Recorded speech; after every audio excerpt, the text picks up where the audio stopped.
In this video, we will see together how not to mix par and pour. Par and pour. So we will start with par.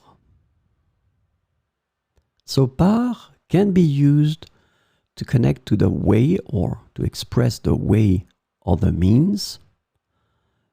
It can also be used to express the place where one is passing by.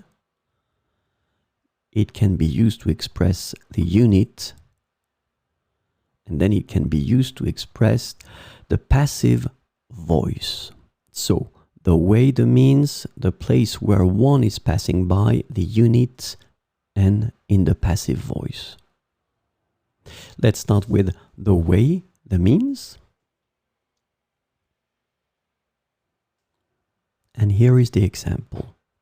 Ce paquet sera envoyé par avion pour arriver plus vite.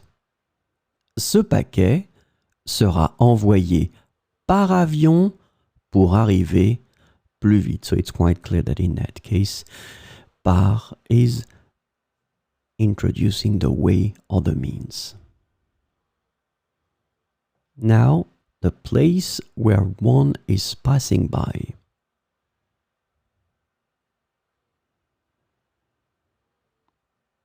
Nous aimons toujours rentrer chez nous en passant par le parc. Nous aimons toujours rentrer chez nous en passant par le parc. So in that situation, it's clearly connected to the place where one is passing by, en passant par le parc. Third possibility to introduce or to connect to the meaning of the unit. Je pense que vous devriez étudier 4 heures par jour.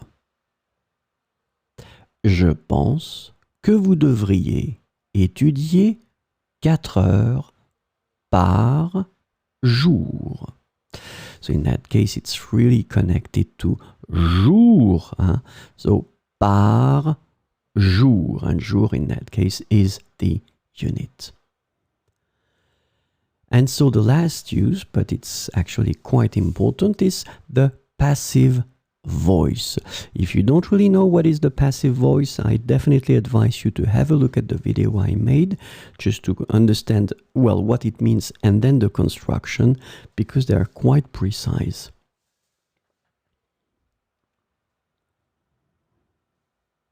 So the idea is that in the passive voice, by modifying the phrase from the active voice, we will use and we will introduce a complément d'agent. And so par will be definitely connected to it because it will introduce this complément d'agent.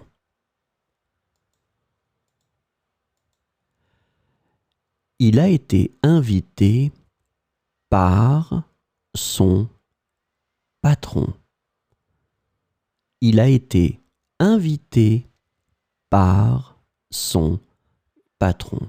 So I won't explain really the way to construct the passive voice, but the idea is simply that the active voice would be son patron invite lui, so son patron l'invite, but then we want to change the focus and we want to focus on him, so we will modify the sentence and we will say il a été invité, and now because we are putting that in the passive voice, we have to use par to introduce this complément d'agent, son patron. One more time. If it's not clear, the passive voice, have a look at the video. Il a été invité par son patron. And now let's have a look at pour. So pour can introduce or connect it to the goal, the purpose, or then the destination, or the duration. So the goal, the purpose, the destination, or the duration. So let's start, obviously, with the goal, the purpose.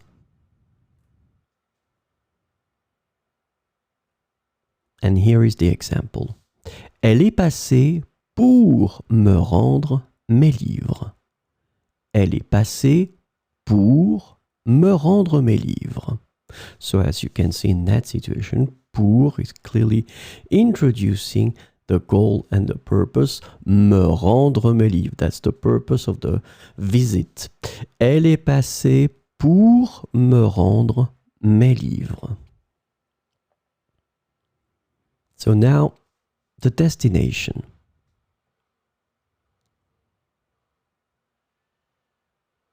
Je vais partir pour Paris la semaine prochaine. Je vais partir pour Paris la semaine prochaine. So now it's clearly introducing the destination. Paris, here, pour Paris. Je vais partir pour Paris la semaine prochaine. So pour can also be used to introduce the duration. And here is the example. Nous partirons en Afrique pour 2 ans. Nous partirons en Afrique pour 2 ans. As you can see here, you introduce 2 ans, so it's clearly the duration. So nous partirons en Afrique pour 2 ans.